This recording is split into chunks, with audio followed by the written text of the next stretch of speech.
wa syarrul umur muhdatsatuha wa kullu bid'atin dhalalah wa kullu dhalalatin finnar. Allahumma anfa'na bima 'allamtana wa 'allimna ma yanfa'una wa zidna 'ilman. Allahumma inna na'udzubika min 'ilmin la yanfa' wa min qalbin la yakhsha' wa min nafsin la tashba'. Ikhwati iman rahimani wa rahimakumullah. Di malam ini kita sudah masuk bulan Rajab hadirin. Nah, hanya beberapa hitungan hari saja insyaallah kita akan bertemu dengan bulan Ramadan. Malam kali ini kita tidak melanjutkan terlebih dahulu kitab Riyadhus Shalihin hadirin. Kita coba menghela nafas untuk menarik kekuatan, mengikat kekuatan untuk beribadah lebih kuat untuk menghadapi bulan Ramadan. Nah, para ulama itu terbiasa, jangankan sudah masuk bulan Rajab, bulan Sya'ban, bahkan 6 bulan sebelum bulan Ramadan mereka sering berdoa kepada Allah ingin dipertemukan dengan bulan Ramadan. Makanya bagi kita layaknya masuk bulan Rajab, kita memperbanyak berdoa kepada Allah Subhanahu wa taala, banyak melatih hadirin, mengikat ibadah-ibadah kita, pemanasan hadirin sebelum nanti masuk bulan Ramadan. Para ulama itu mengatakan bulan Rajab itu adalah bulannya menanam, bulan Sya'ban bulannya menyiram tanaman-tanaman yang kita tanam, dan bulan Ramadan adalah bulan kita memetik hasil tanaman-tanaman kita. Keliru kalau misalnya orang menganggap bulan Ramadan adalah sebagai bulan menanamnya. Justru latihannya sejak bulan Rajab, latihan ibadah-ibadah kita. Jangan sampai ketika kita menemukan tarawih yang lebih lama di bulan Ramadan, kita merasa berat karena mungkin belum dilatih sejak bulan Rajab dan bulan Sya'ban.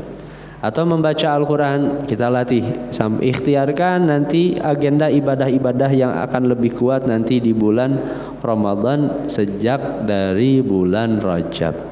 Adapun terkait dengan keutamaan-keutamaan bulan Rajab, para ulama ahli hadis di antaranya Imam Ibnu Hajar Al-Asqalani, beliau khusus menulis satu kitab tentang hadis-hadis keutamaan bulan Rajab, 38 hadis yang beliau teliti. Seluruhnya kata Imam Ibnu Hajar dhaif, bahkan palsu. Nah, meskipun demikian, Bapak Ibu semua, bulan Rajab itu punya keutamaan karena termasuk bulan haram. Nah, ada keutamaan dan para sahabat pun terbiasa. Para sahabat itu sering memperbanyak saum di bulan Rajab dan di bulan Sya'ban. Kenapa? Karena itu persiapan itu. Adapun terkait keutamaan demikian, keutamaan ini, semuanya adalah hadis-hadis palsu, dhaif yang tidak bisa disandarkan kata para ulama. Maka tidak boleh bagi kita semua beramal di bulan Rajab karena berdasarkan hadis-hadis palsu ataupun hadis-hadis dhaif, menyandarkan hadis itu kepada Nabi SAW. Meningkatkan ibadah ya. Nah, tapi kalau menyandarkan kepada hadis-hadis dhaif, tentu ini adalah keliru hadirin. Layaknya di setiap solat, beres solat rutinkan sejak bulan ini, supaya nanti hadirin bulan Ramadan itu terasa nikmat di dalam hati kita. Berapa tahun kita mengulangi bulan Ramadan, tapi kita merasakan sama bulan Ramadan itu. Tidak ada bedanya. Awal bulan Ramadan, akhir beres, lupa saja, biasa saja.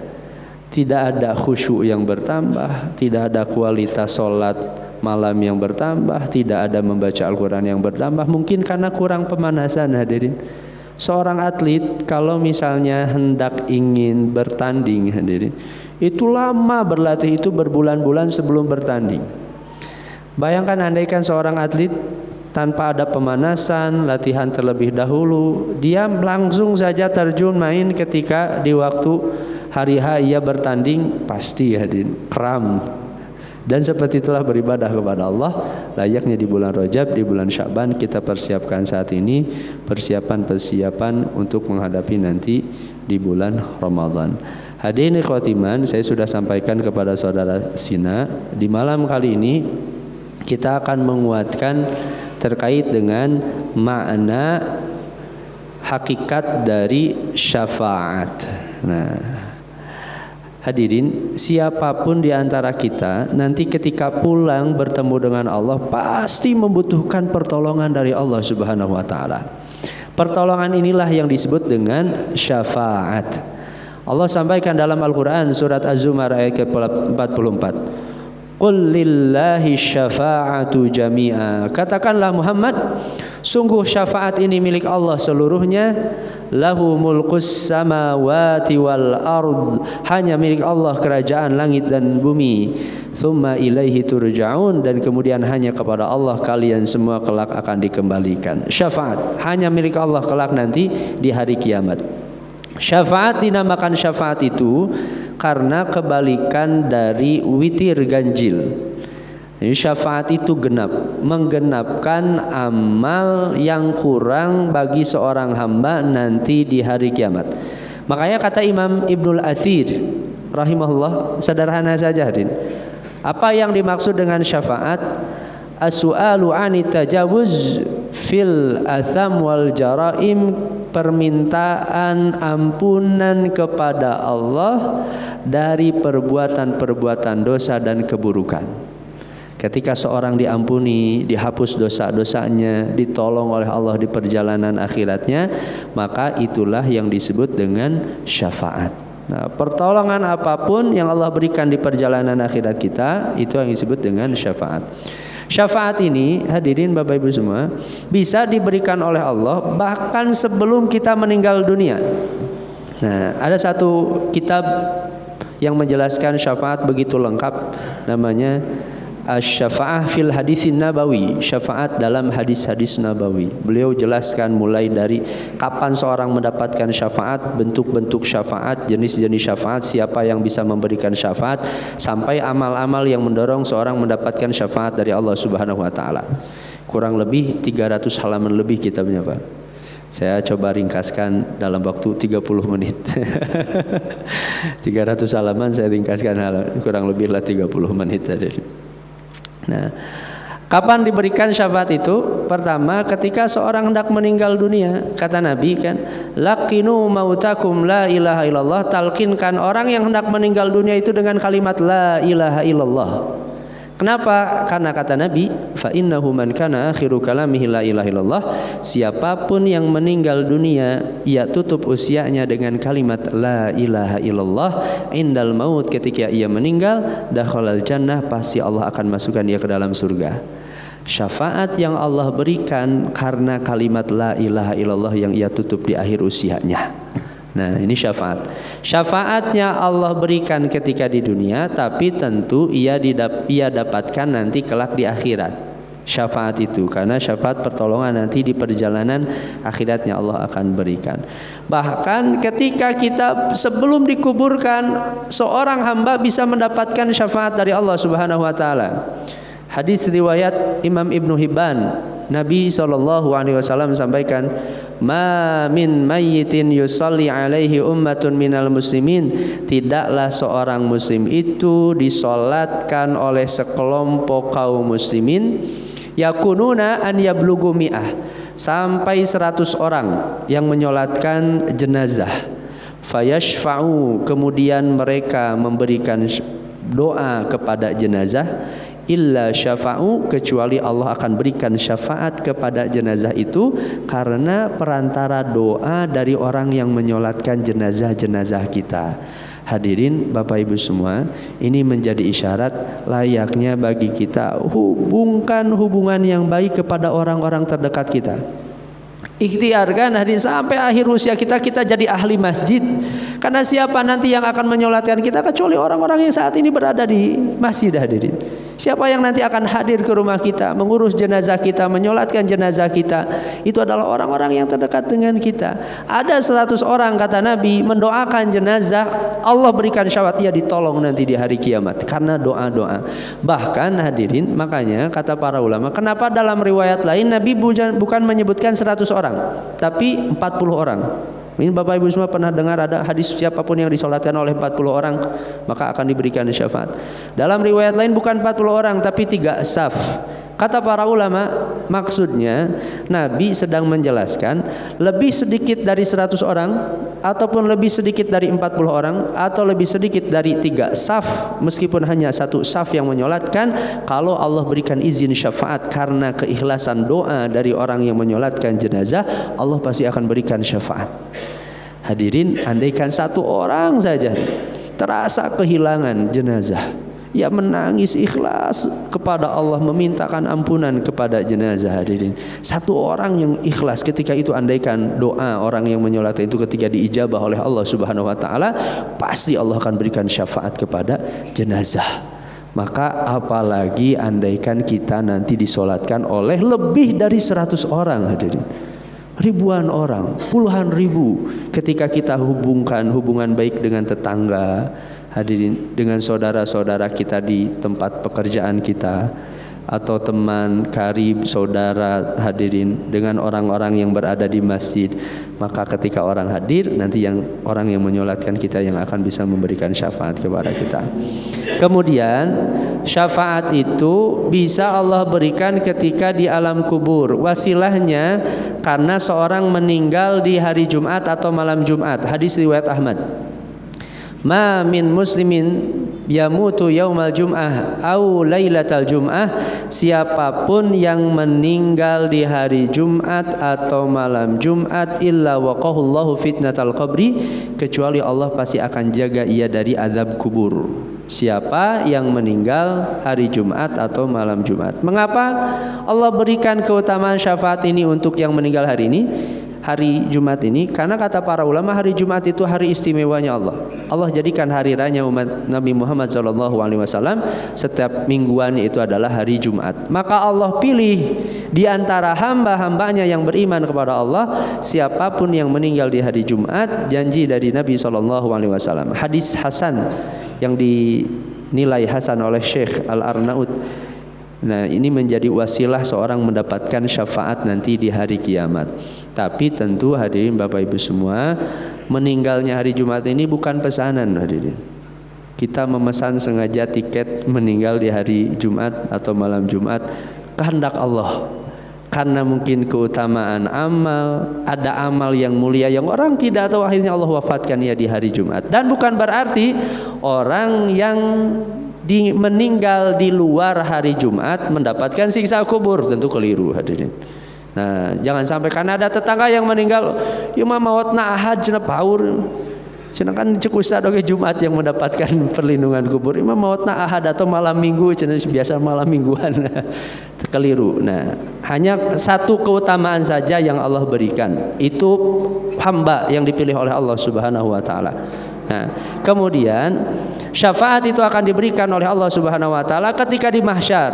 Hadis yang bertebaran masyhur sampai kepada kita semua, dan disinilah di antara awal pertama syafaat yang paling agung yang Allah berikan kepada Nabi Muhammad SAW. Ketika nanti lama orang menunggu keputusan dari Allah, hadirin, nanti kita semua dikumpulkan oleh Allah dalam keadaan telanjang tanpa beralas kaki, mengadah kepala kita ke langit menunggu hisaban keputusan dari Allah.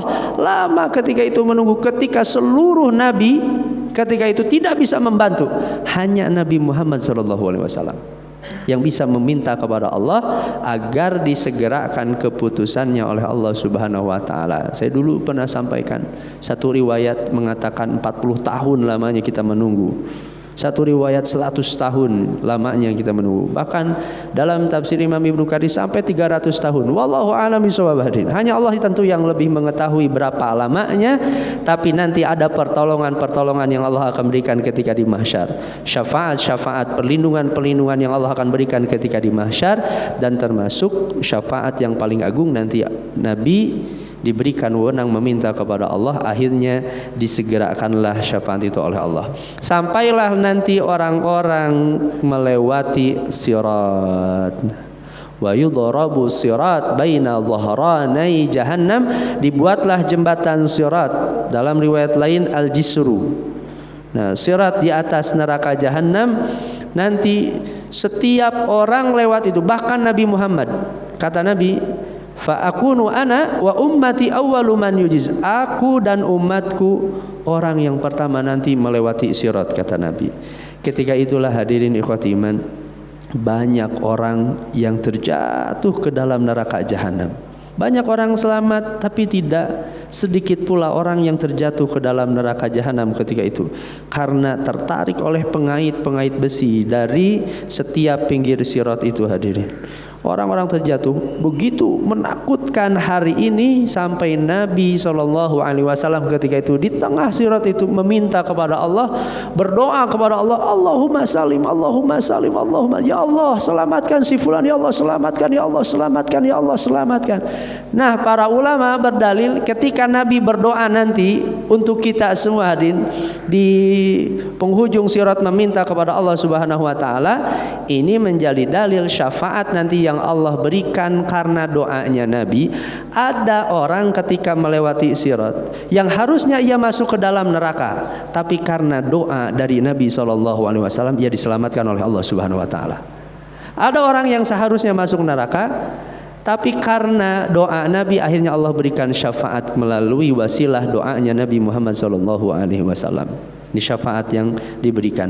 Bahkan Imam Ibnu Hajar menjadikan dalil nanti hadirin, ada orang-orang yang dosanya lebih banyak dibandingkan dengan amal kebaikannya, tapi ia tidak disiksa di dalam neraka.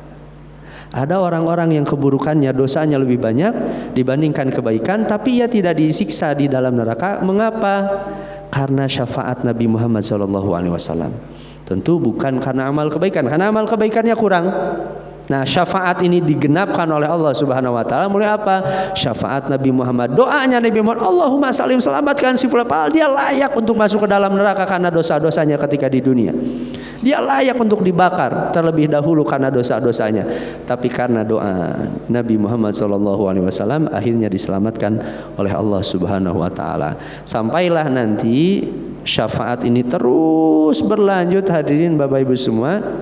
Ketika orang-orang nanti dihisab oleh Allah Subhanahu wa taala, Nabi sampaikan dalam hadis riwayat At-Tabarani, wa'adani rabbi an yudkhilal jannata min ummati 70,000 la hisab 'alaihim wala 'adzab.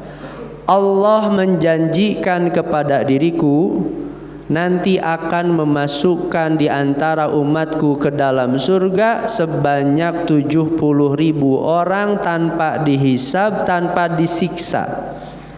Tak usah dihisab, tak usah diperiksa amal-amalnya, langsung masuk ke dalam surga. Berapa kuotanya? Hanya 70.000 hadirin Bapak Ibu semua. 70.000, kecil, sedikit kuota 70.000 itu.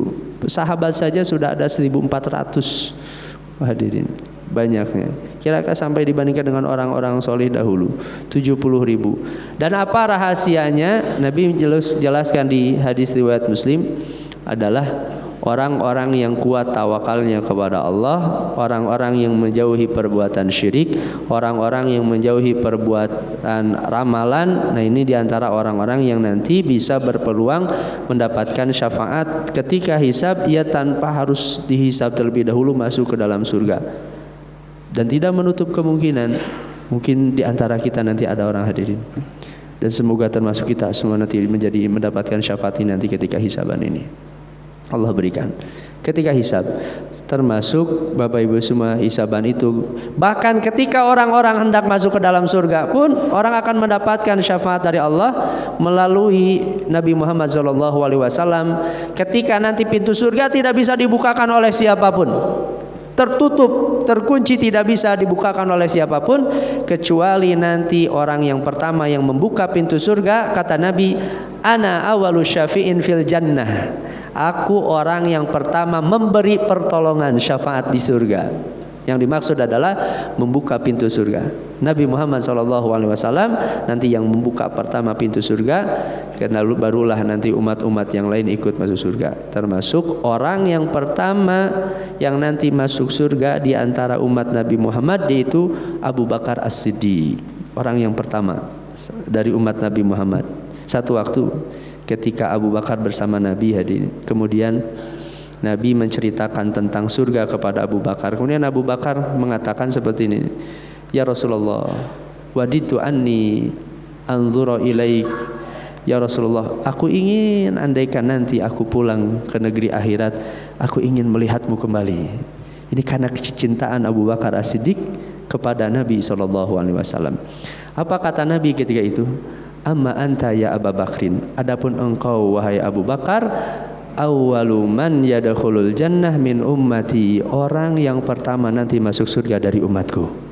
Bukan orang lain, Abu Bakar As-Siddiq nanti yang akan mengikuti Nabi Muhammad SAW dari belakang nanti yang akan masuk surga. Nah, Abu Bakar As-Siddiq. Bahkan termasuk hadirin, tentu syafaat ini andaikan kepada orang-orang soleh saja diberikan oleh Allah, termasuk nanti syafaat bagi para penghuni surga diangkat derajatnya oleh Allah, apalagi bagi para penghuni neraka. 3 jenis syafaat nanti bagi para penghuni neraka. Pertama, orang yang seharusnya tadi masuk ke dalam neraka tapi tidak jadi masuk ke dalam neraka karena syafaatnya Nabi Muhammad SAW, akhirnya diselamatkan oleh Allah. Tidak dibakar, disiksa terlebih dahulu di dalam neraka, ia masuk ke dalam surga. Yang kedua, syafaat yang diberikan bagi orang yang sudah masuk neraka. Yakhruju minan nar, nanti akan keluar orang-orang dari neraka itu bi syafaati Muhammad, karena syafaat Nabi Muhammad, fayadkhulunal jannah, kemudian mereka masuk ke dalam surga, wa yusammunal jahannamiyin, dan mereka dinamakan dengan kelompok jahannamiyun. Kenapa? Karena asalnya pertama kali mereka singgah di neraka jahanam, maka dinamakan dengan kelompok jahannamiyun. Akhirnya mereka masuk ke dalam surga. Ini bagi orang-orang yang tidak disiksa kekal di dalam neraka. Akhirnya mereka tetap bisa diselamatkan oleh Allah Subhanahu wa taala. Dan yang terakhir hadirin, syafaat itu diberikan bahkan bagi orang yang kekal di dalam neraka sekalipun. Siapa di antaranya? Abu Thalib. Nabi ketika mengingat nama pamannya Abu Thalib hadirin, karena teringat kasih sayang, asuhan, bimbingan hadirin, Abu Thalib yang menjaga membesarkan Nabi ketika Nabi masih kecil. Maka Nabi ketika itu ingat, la'allahu syafaati tanfa'uhu syafaati yaumal qiyamah. Aku sangat berharap, kata Nabi, mungkin nanti syafaatku akan bermanfaat bagi pamanku Abu Thalib di hari kiamat. Tapi seperti apa syafaatnya yang diberikan oleh Allah kepada Abu Thalib? Tentu bukan dimasukkan ke dalam surga, karena ia tutup, Abu Thalib tutup usianya dengan kekufuran kepada Allah. Maka kata Nabi, fayuj'alu fi dhahdahi minan nar, andaikan Abu Thalib itu menyentuh api neraka melalui sandal yang ia pakai nanti di hari kiamat, hatta yughli dimaghahu, karena saking panasnya maka otaknya akan bergejolak karena saking panasnya api yang menyentuh kaki. Kaki yang tersentuh panasnya sampai otak. Itu pun siksa yang paling ringan yang Allah berikan karena syafaatnya Nabi Muhammad SAW. Hadirin Bapak Ibu semua, perhatikanlah. Ketika mahsyar ada syafaat Nabi Muhammad, ketika sirat ada syafaat Nabi Muhammad, ketika hisab ada syafaat Nabi Muhammad, di surga bahkan di dalam neraka ada syafaat Nabi Muhammad SAW. Begitu perlunya hadirin, betapa butuhnya kita nanti kepada syafaat Nabi Muhammad SAW. Sangat butuh setiap orang nanti kepada syafaat Nabi Muhammad hadirin. Namun, Al-Quran dan hadis menjelaskan memang secara khusus nanti hanya Nabi Muhammad yang diberikan syafaat secara khusus dan agung, tapi nanti ada orang-orang lain yang bisa memberikan syafaat selain daripada Nabi Muhammad SAW. Siapa saja? Pertama, para malaikat itu bisa memberikan syafaat. Dalilnya surat Ghafir ayat ke-7.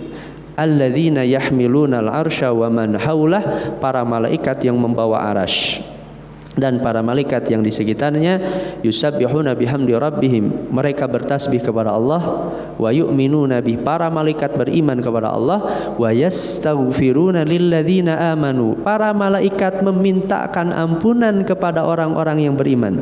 Mereka beristighfar untuk orang-orang yang beriman. Mereka berdoa kepada Allah, Rabbana wasi'ta kulla syai'in rahmatan wa ilma, ya Allah, maha luas rahmat ilmu yang Engkau miliki ya Allah, faghfir lilladzina tabu, kata para malaikat, ya Allah ampuni dosa-dosa orang yang bertobat kepada dirimu, wattaba'u sabilak, ya Allah ampuni dosa-dosa orang yang mengikuti jalanmu, waqihim adzabal jahim, dan jagalah mereka dari siksa api neraka jahim. Kata para ulama, istighfarnya malaikat ini adalah syafaat nanti yang Allah berikan karena doanya para malaikat. Para malaikat nanti bisa memberikan syafaat yang diizinkan oleh Allah Subhanahu wa taala karena doa-doa mereka ketika melihat hamba-hamba nanti di hari kiamat, hadirin. Termasuk orang-orang selain daripada para nabi, para rasul, selain daripada para malaikat, Nabi menjelaskan bisa memberikan syafaat kepada saudara-saudaranya yang lain. Siapa? Para syuhada. Dan sudah kita bahas di bab yang lalu, hadirin, bahwa yang mati syahid ini 6 kemuliaan yang Allah akan berikan. Diampuni dosa ketika di awal dia dikuburkan, kemudian ia merasa aman nanti berada di alam kubur, dilindungi oleh Allah dari siksa kubur. Ketiga, ia merasa aman ketika di hari mahsyar. Orang-orang ketika takut, orang-orang yang mati syahid merasa aman. Yang keempat, orang yang mati syahid ini diberikan mahkota, nanti 1 permata yang menempel di mahkotanya lebih bernilai, lebih berharga daripada harta dunia dan seisinya. 1 permata yang menempel orang yang mati syahid. Kelima, ia dinikahkan dengan 72 bidadari nanti di surga. Yang keenam, kata Nabi, ia diberikan izin untuk memberikan syafaat kepada 70 anggota keluarganya. Orang yang mati syahid, hadirin, saudara-saudara kita saat ini yang berada di India, yang dianiaya atau zalimi membela agama Allah, mempertahankan 2 kalimat tauhid, meninggal karena membela agama Allah, syahid, 6 kemuliaan ini siap mereka akan terima, yang Allah akan berikan. Nah, ini keistimewaan mati syahid. Ia bisa memberikan syafaat, ya Allah, ayah saya, ibu saya, adik saya, kakak saya, 70 anggota keluarganya nanti Allah akan berikan syafaat. Termasuk orang-orang beriman secara umum, Allah bisa memberikan wewenang itu syafaat. Hadis yang sering saya ulang, hadirin, di hadis riwayat Muslim, hadis yang panjang terkait dengan tadi jembatan Al-Jisru, jembatan di atas neraka Jahanam. Nabi menyampaikan, ma minkum bi asyadi munasyadatan fi istiqsa'il haqqi minal mu'minin. Tidak ada permintaan yang paling hebat yang diminta oleh orang-orang beriman nanti di hari kiamat kecuali mereka meminta kepada Allah untuk menyelamatkan saudara-saudaranya yang berada di dalam neraka. Orang-orang beriman di kalangan saudaranya yang berada di dalam neraka, nanti mereka berdoa kepada Allah, Rabbana ikhwanuna, ya Allah saudara kami, yasumuna ma'ana, dahulu ketika di dunia bareng saum bersama kami, ya Allah. Yusalluna ma'ana, ketika di dunia mereka salat bersama kami. Wa yahujjuna ma'ana, ya Allah mereka haji bersama kami. Mereka meminta kepada Allah agar diselamatkan ketika itu. Nah, nanti karena doanya orang-orang beriman, ada orang-orang yang diselamatkan dari dalam neraka karena syafaatnya orang-orang beriman. Siapa, hadirin? Mungkin adalah orang-orang yang sebelah kanan kiri kita, hadirin saat sini. Orang-orang yang saat ini, orang-orang yang selalu bertemu dengan kita. Mungkin kita punya teman, sahabat, tetangga, amal solihnya lebih baik daripada kita, tapi kita hubungkan hubungan yang baik. Satu waktu nanti, andaikan amal-amal kita kurang nanti di hari kiamat, siapa yang bisa menolong kita? Mungkin saudara kita, tetangga kita, orang yang selalu bertemu kita dengan di dalam masjid. Itu nanti yang mungkin bisa menyelamatkan kita. Tapi kata Nabi, nanti mereka tentu bukan orang yang beriman secara langsung yang nanti membawa orang-orang beriman di dalam neraka. Karena kan nanti orang beriman itu bisa melihat para penghuni neraka. Di surat As-Saffat ayat ke-55, fattala'a fara'ahu fi sawa'il jahim. Nanti para orang-orang beriman itu melihat neraka, ternyata mereka temukan saudara-saudara mereka itu berada di tengah-tengah neraka, terbakar, tersiksa di dalam tengah neraka. Nanti ada, kata Abdullah bin Abbas, di surga itu ada satu dinding, di mana dengan dinding itu para penghuni surga bisa melihat para penghuni neraka. Diizinkan oleh Allah melihat bagaimana siksa neraka. Nah, nanti hadirin, tentu bukan orang yang beriman yang masuk ke dalam neraka, tapi karena wasilah para malaikat, kata para ulama, yang nanti bisa mengambil orang-orang beriman itu. Wasilahnya para malaikat. Tapi itu pun yang sudah dikenal, yang masih dikenali. Kenapa? Karena Bapak Ibu semua, kalau orang terbakar kira-kira gosong tidak, hadirin? Gosong, hadirin. Maka setiap badannya gosong. Bagaimana mungkin dikenali andaikan seluruh badannya gosong terbakar?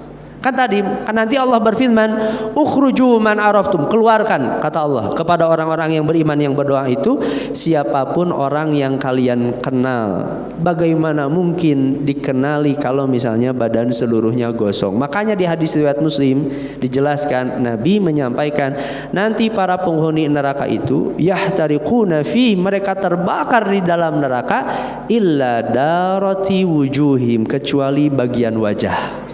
Nah ini, kecuali bagian wajah yang diizinkan oleh Allah Subhanahu wa taala tidak terbakar. Seluruh badannya terbakar kecuali bagian wajah. Kenapa? Supaya nanti saudaranya andaikan yang berada di dalam surga mencarinya, kemudian ia menemukannya. Bagian wajahnya itu di hadis riwayat Muslim dijelaskan oleh Nabi SAW. Ya Allah, itu si fulan, itu saya kenal ya Allah. Itu tetangga saya, itu teman saya.